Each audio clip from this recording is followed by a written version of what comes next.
Good afternoon, everybody. Big Mike back here with you once again. Welcome back to Big Mike Talks, where today I'm going to be doing my review of WWE's Night of Champions. A show that, honestly, I thought went better than expected. Not to say it was bad, but it definitely went off really, really well. And we kind of start with the show opening hype video, which I'll admit I do kind of miss these. WWE doesn't do it for all their pay-per-views, so I do kind of miss it. So our first matchup, we see the King of the Ring finals, where the winner gets a title shot at SummerSlam. Our combatants, Cody Rhodes and Randy Orton. And honestly, it is great to see Randy Orton still keeping up with the younger guys. Well, younger guys. I think Cody's about the same age as Randy. But yeah, this was a nice little back and forth matchup. A crazy RKO from out of nowhere, which only gets him a 2 count. Orton then lines up for the punt kick, which, if you don't remember, that was during his, when he was in the Legacy with Cody Rhodes and Ted DiBiase. And he, punted people in the head, including Vince. But he kind of backed off. But then the voices, you could see the voices in his head telling him to do it. Goes for the punt kick, whiffs. Cody with a takedown into a figure 4, in which Orton reverses it by laying on his stomach, which I always thought that looked kind of goofy, but Orton doing it, I feel like he did it the right way. Orton with an RKO for a 2 count, a little later on. Then he goes outside the ring, grabs a chair from the timekeeper's area,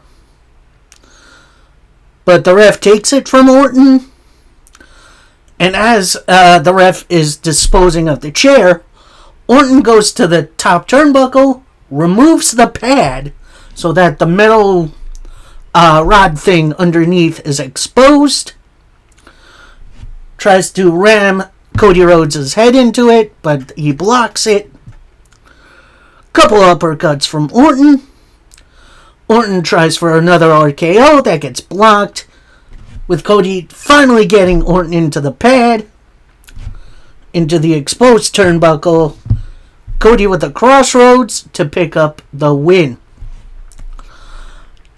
I'm going to say this. It definitely feels like it's a little soon to be doing this rematch, but I'm more than okay with it. I dig Cody Rhodes, and he's just like the ultimate babyface to me. So as Cody's celebrating, Nick Aldis and Adam Pearce, the 2 GMs, get in the ring and they present Cody with the crown, in which he kind of puts it on his head, but not really.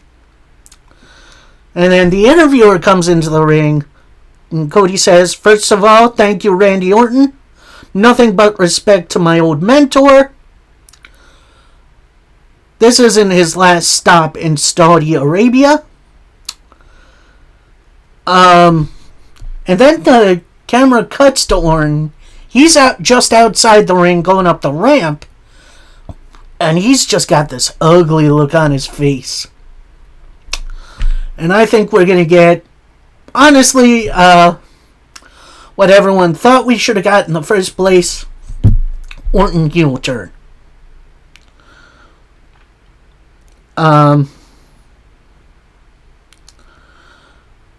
Cody continues, "I have my clear path to SummerSlam, and at SummerSlam, I'm either facing CM Punk or John Cena, and I get how you feel.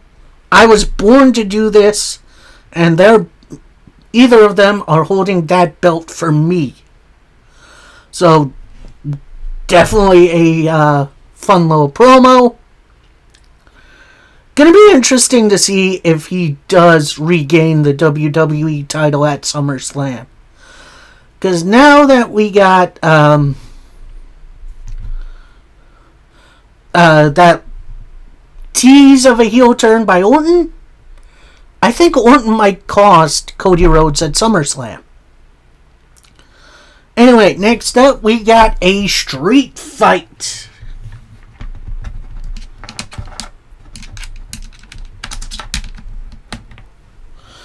Basically no rules, but pinfall submission win. We got Rhea Bloody Ripley taking on Raquel Rodriguez, who currently holds both women's tag team titles, as Liv is out with an injury. Get well soon, Liv. Miss ya. And this, honestly, this was a low-key hoss fight. Like, seeing Raquel pick up Rhea and just hitting fall-away slams on her, that was honestly nuts. Raquel then ties Rhea in the ring ropes, so she's kind of in like a little Jesus position. Hits her a couple times with a kendo stick, goes for a shot with a chair. Rhea kicks the chair into Raquel's face, which, that was gnarly.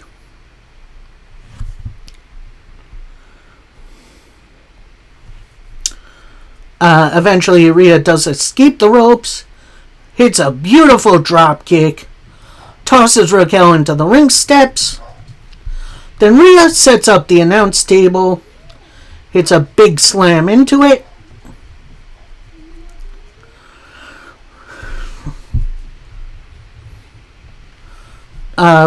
Rhea attempts a cannonball off the apron. Raquel catches her, hits a powerbomb through, not the table, the announce table itself, but the hood of the announce table, which was draped over the timekeeper's area, in which, honestly, the way that broke was it released some kind of serotonin in my brain that thinks, yeah, that's how tables used to sound. Anyway, they get back in the ring. Rhea then takes off her, like, attire belt and starts whipping Raquel.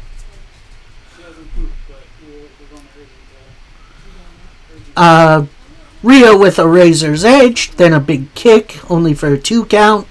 She locks in the prison trap, which I kind of forgot that was the name of that.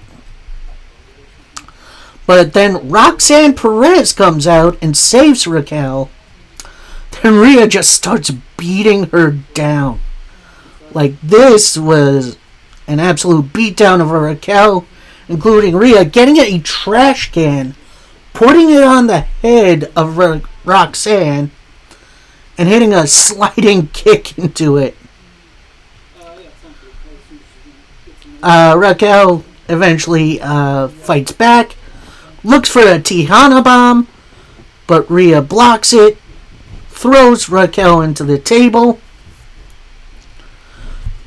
Then Rhea gets a regular table, gets it in the ring, puts it up on the top turnbuckle, which is nuts.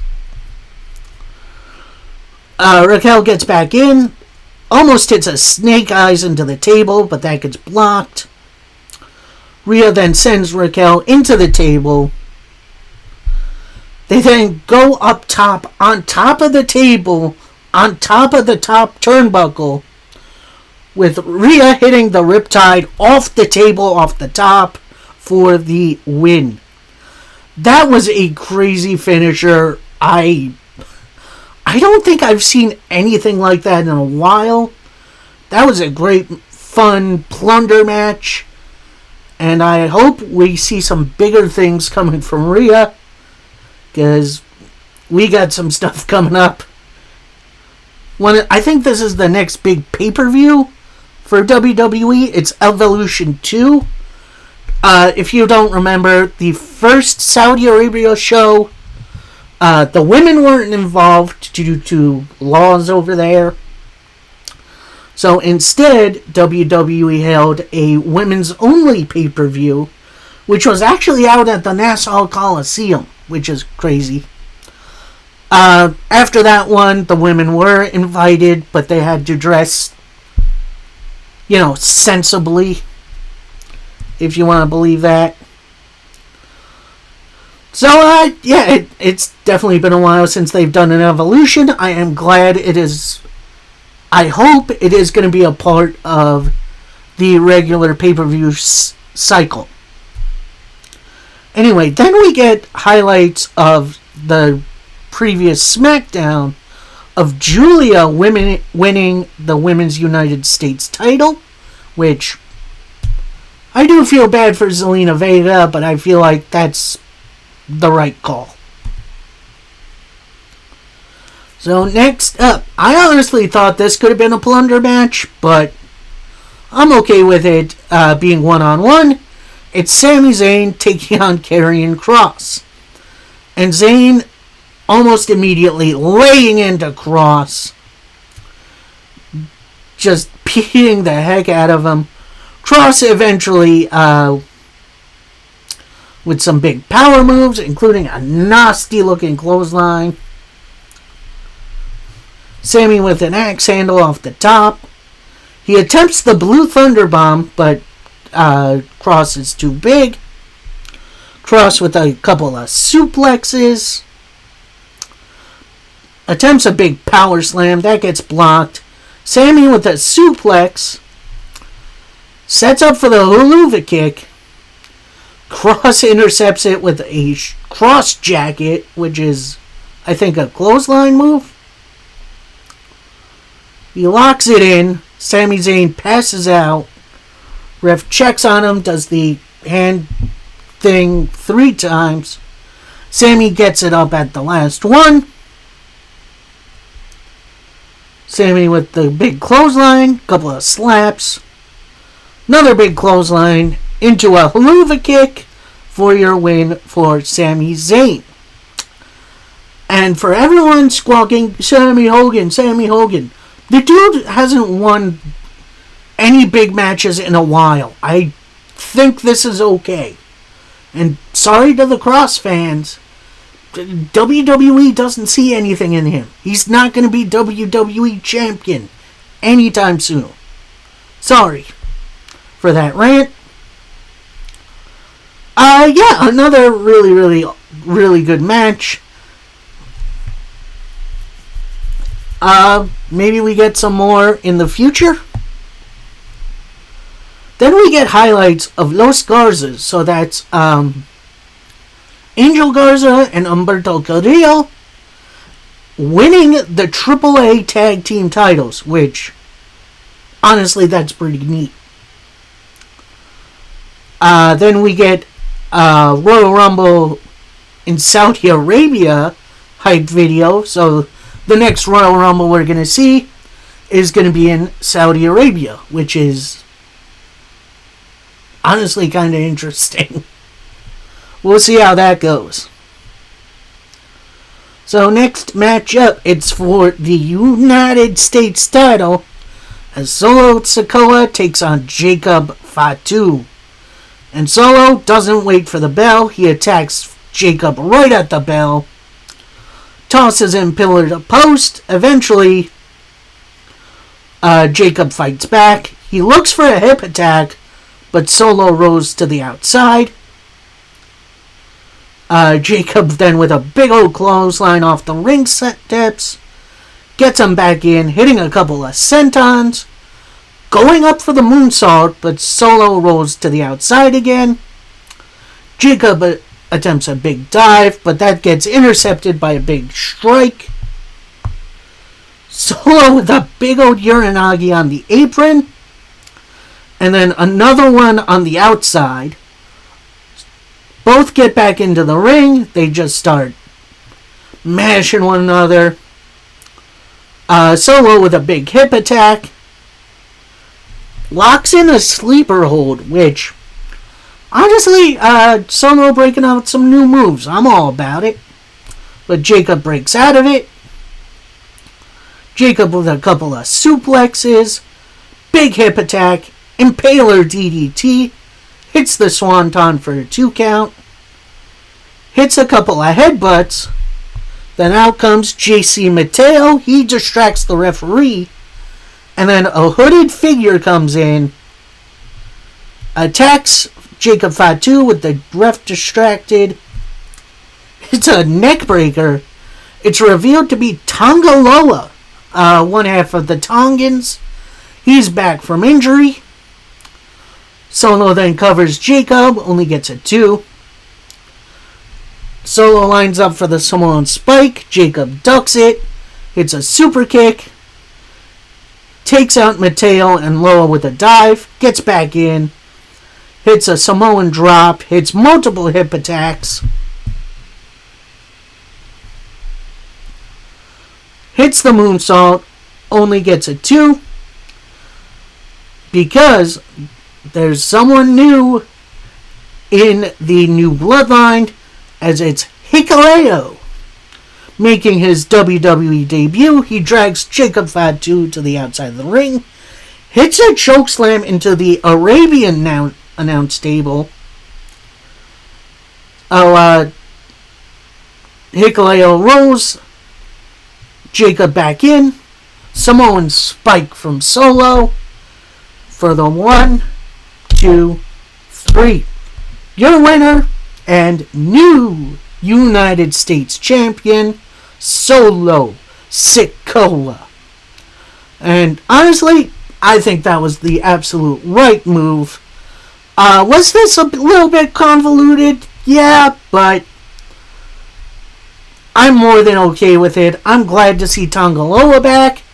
And now we got the big man, Hikuleo. And hopefully we get this stable back on track. And I know they're not going to be exactly like the original Bloodline, but I think we can do something fun with this group. Especially against Jacob. We then get a hype video of this upcoming Saturday night's main event. Then we get highlights of Nia Jax versus Tiffany Stratton from SmackDown, in which Tiffany retained her WWE Women's title. And then we get the finals for the Queen of the Ring tournament. We got Asuka taking on Jade Cargill. And this was, I'm going to say that this was a little awkward. Like, I'm not going to blame anybody, but the chemistry right for this match really wasn't there. They did do some really good things, but it felt, honestly, it felt rushed. Like, from what I've seen, this is the shortest match on the card, only going like 8 minutes.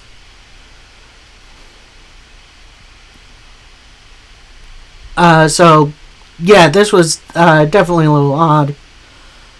Kind of near the end of the match, Jade goes for Jaded.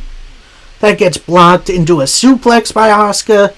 Tries to lock in the Asuka lock, but Jade rolls her up for a 2 count. Asuka with a kick. Goes for Empress's Impact, which is her hip attack move.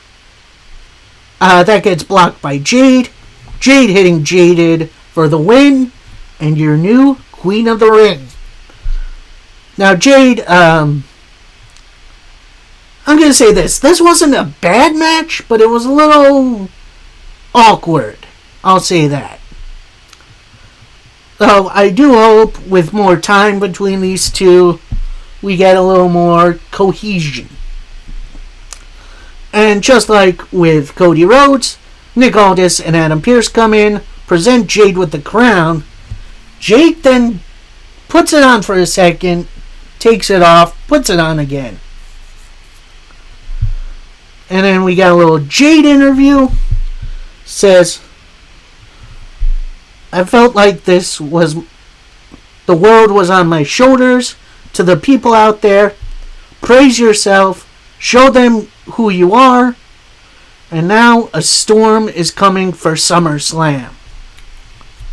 So nice, easy, to the point promo from Jade.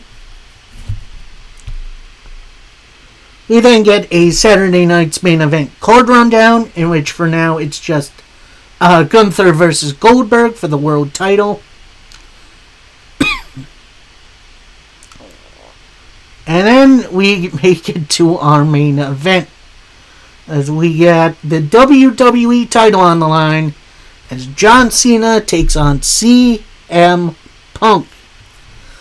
And honestly, the best way I can explain this match is Brock Lesnar versus Bill Goldberg from WrestleMania. I want to say it was like 24, either it was 24 or 34. No, it was 34, where it was pretty much their greatest hits. That was this, but on a, I'm going to say on a much more contained, unleashed level. Like like Punk kicking out an AAA, Cena kicking out of a GTS. Cena locks in an FTFU. Punk gets out of it, immediately locks in the Anaconda Vice. Cena with a roll-up for a 2. Hits an AA, only gets a 2 count. Goes for another AA that gets blocked into a DDT. Punk locks in the STFU, but Cena makes it to the ropes. Punk with a rising knee strike, goes for the Bulldog. That gets immediately blocked by Cena. Cena with his suplex, 5-knuckle shuffle, but Punk gets his leg up. Goes for a GTS, that gets blocked. Cena with a neck breaker, Punk with the neck breaker try, that gets blocked. Into an AA for a 2 count. Cena attempts an AA from the top rope, but Punk tosses him off. Goes for a crossbody. Cena catches him, rolls through, hits an AA, only gets a 2.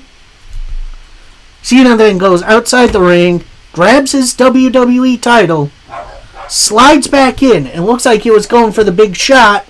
Ref's in the corner saying, no, don't do it. And you can hear the crowd, no, John, no. No, John, no. So Cena looks at the title, looks at Punk, tosses it to the outside. Punk then extends his hand. He shakes it. No, that's actually later. Cena goes for an AA that gets blocked into a GTS for 2. Cena hits Punk with a shoulder tackle. Goes for his second one. You get a ref bump. Punk with a GTS. He makes the cover, but there's no ref to count it out. So Punk goes kind of to the edge of the ring. Tries to summon another referee. Then out comes the Paul Heyman family. So that's Seth Rollins, Bronson Reed, and Braun Breaker. They get to the, I'd say, bottom of the ramp, as Seth looks to his boys and just sends Braun and Bronson in to fight Punk. Punk initially fights them off, but then the numbers are too much.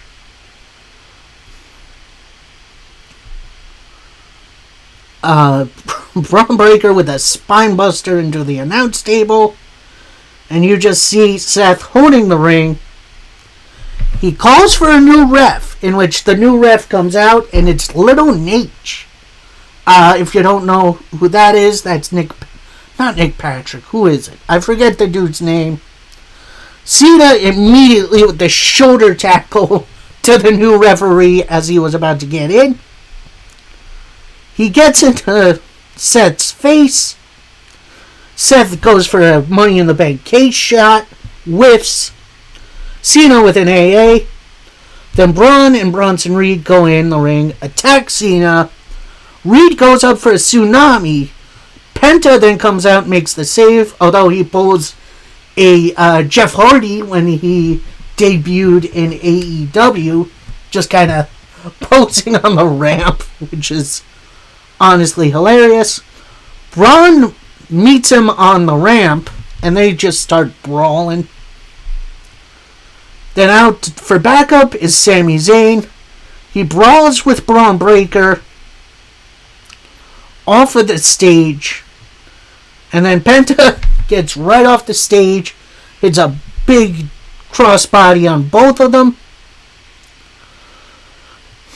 Bronson Reed with a tsunami attempts another tsunami to Cena. Punk pushes Reed off the top rope. Cena hits an AA on him. And then we see it.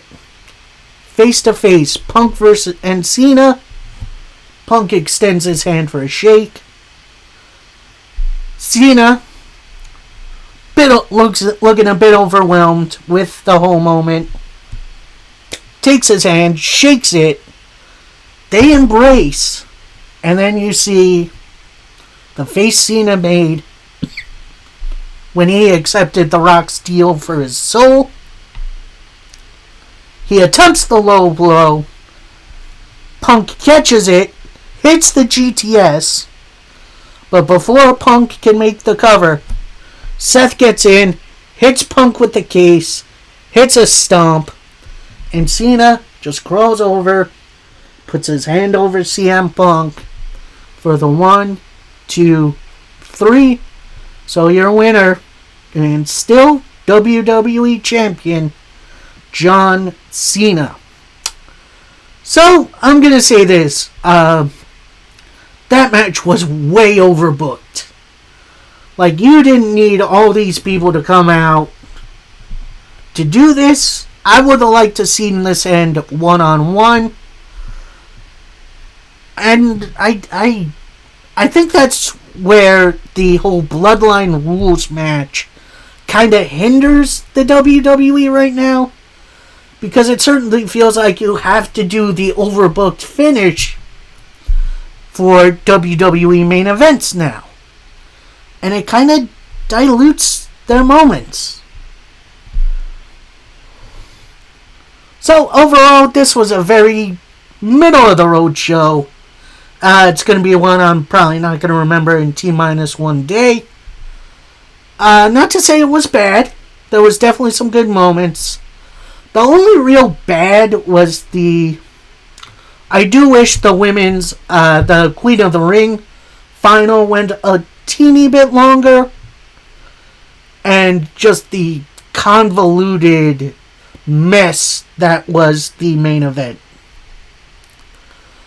So, that's it for me. I hope you guys enjoy. Coming Friday is going to be my review of Monday Night Raw and NWA Power. We got the 300th episode of AEW Dynamite coming tomorrow. Very excited for that one. And, yeah, till next time, happy wrestling, everybody. Peace.